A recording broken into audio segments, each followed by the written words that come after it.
வாழ்க வளமுடன். பேராசி ஆனந்தி அன்பழகன், திருவண்ணாமலை. இன்னைக்கு சிந்தனையாக என்ன எடுத்துக்கலாம் அப்படின்னா, முயற்சி பயிற்சி.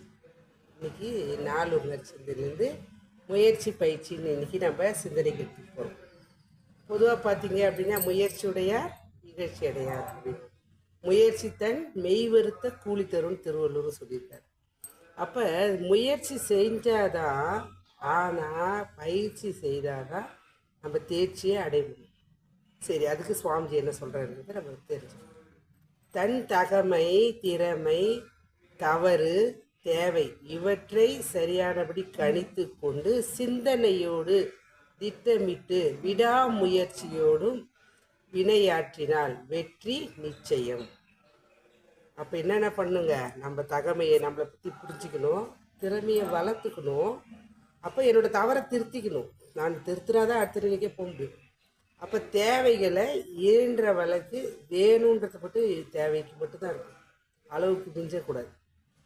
அப்போ நல்ல சிந்தனையோடு திட்டமிட்டதோடு விடாமுயற்சி நம்ம செய்யும்போது என்ன நடக்குது அப்படின்னா, அங்கே என்ன பண்ணுறாங்க, அமைதியும் வெற்றி மகிழ்ச்சியும் ஆட்டோமேட்டிக்காக வரும்.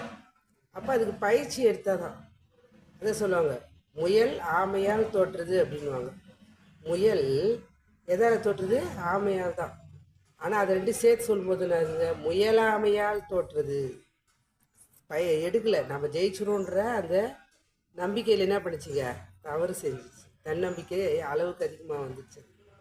அப்போ முயலாமையால் தான் தோற்றுது. அப்போ பயிற்சி செய்தால், முயற்சி செய்தால் ஆமை என்ன பண்ணிச்சுங்க, போய் அது எல்லையை தொட்டது. இதுதான் கதை கருத்து நிற்பதற்காக அந்த காலத்தில் சொல்லியிருக்காங்க. அப்போ நமக்கு என்ன வேணும், என்ன முயற்சி எடுக்கிறோம் அங்கே, அப்போ ஏன் ஏமாற்றம் அடைகிறோம் அப்படின்னு நமக்குள்ளேயே சிந்தனையை தூண்டும்போது தான் அது ஆராய்ச்சியாக மாறுகிறது. அப்போ நம்ம மனம் என்ன பண்ணுதுங்க, ஒரு பெரிய இயற்கை சுரங்கம். மனம் என்பது ஒரு இயற்கை சுரங்கம். அதில் எல்லா செல்வங்களும் அடங்கியிருக்கு. நம்ம என்ன பண்ணோம், அதை எடுக்க வேண்டும். பயிற்சியின் முறையில் நம்ம எடுக்க முடியும். எல்லாருக்கும் எல்லாமே தெரியுதுன்னு சொல்ல முடியாது. ஆனால் முயற்சியுடையோம் அப்படின்னா கண்டிப்பாக அதில் தேர்ச்சி பெற ஆரம்பிக்கும்.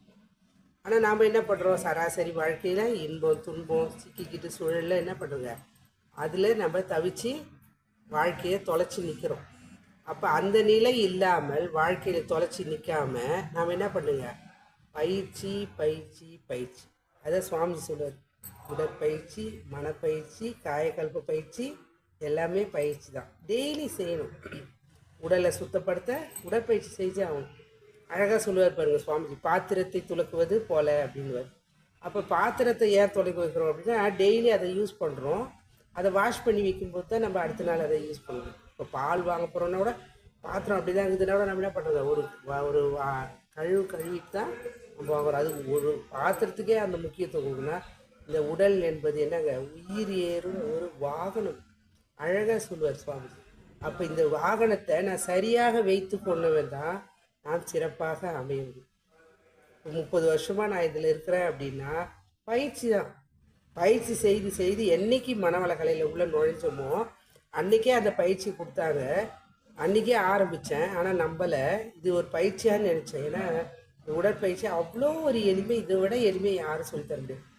நான் நம்பவே இல்லை இது போய் என்ன பண்ணணும். ஆனால் இன்றைக்கி 30 வருஷம் வாழ்க்கை எனக்கு இந்த பயிற்சி மூலமாக தான் செய்ததால் தான் என்ன பண்ணுறது, முயற்சி எடுத்தேன்.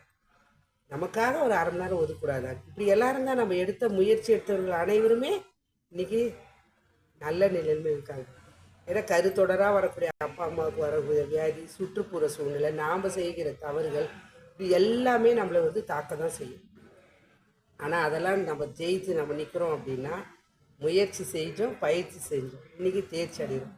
இன்றைக்கி நாம் யாருக்கு லாபம், இது நம்ம பயிற்சி செய்யறதால யாருக்கு லாபம் அப்படின்னா நமக்கு தான் முதல் லாபம். நோயற்ற வாழ்வே குறைவற்ற செல்வம்னு சொன்ன மாதிரி இன்னைக்கு உடலால் எவ்வளோ சந்தோஷம், மனதால் எவ்வளோ சந்தோஷம். எவ்வளோ கோடிக்கணக்கில் பணம் இருந்தால் கூட நிம்மதியாக படுத்தா தூங்க முடியுமா? அந்த சிக்கல் இல்லாத வாழ்க்கையை இன்றைக்கி நம்ம அனுபவிச்சுட்டு வரோம் அப்படின்னா காரணம் முயற்சி எடுத்தோம், பயிற்சி செய்தோம். எந்த வயதில் உடற்பயிற்சி ஆரம்பிக்கிறீங்களோ அந்த வயதிலே நின்றுறீங்கன்னு சொன்னாங்க. அப்போ உடலுக்கு பயிற்சி செஞ்சு நம்ம உடலை காப்பாற்றிட்டோம், மனசுக்கு பயிற்சி செஞ்சு தேர்ச்சி அடைய வச்சோம். அப்போ எல்லாருமே இன்றைக்கி நம்ம சிறப்பாக நிற்கிறோம் அப்படின்னா மனவள கலை. அதுதான் சுவாமி சொல்கிறார் அழகாக, திட்டமிடுதல், விடாமுயற்சி, விழிப்பு நிலையும் என்ன பண்ணுங்க, பழக்கத்தை மாற்றி விளக்கத்தோடு நாம் பெறும்பொழுது வாழும் வாழ்க்கையில் துணிவும் பயிற்சியுமின்றி எதுவும் கிடையாது அப்படின்ட்டு. அப்போ பழக்கம்தான் வழக்கமாக மாறியது, வழக்கம்தான் ஒழுக்கமாக மாறியது. முயற்சியுடையார் இகழ்ச்சி அடையார். இந்த விதத்தில் பயிற்சி செய்வோம், முயற்சி செய்வோம், பயிற்சி செய்வோம், தேர்ச்சி அடைவோம் என்று சொல்லி இந்த அற்புதமான வாய்ப்பை அளித்த இறைநிலைக்கு குருவருக்கு இதுகாலம் செய்யும் அனைத்து நல்ல அன்பு உள்ளவர்களுக்கு நன்றி.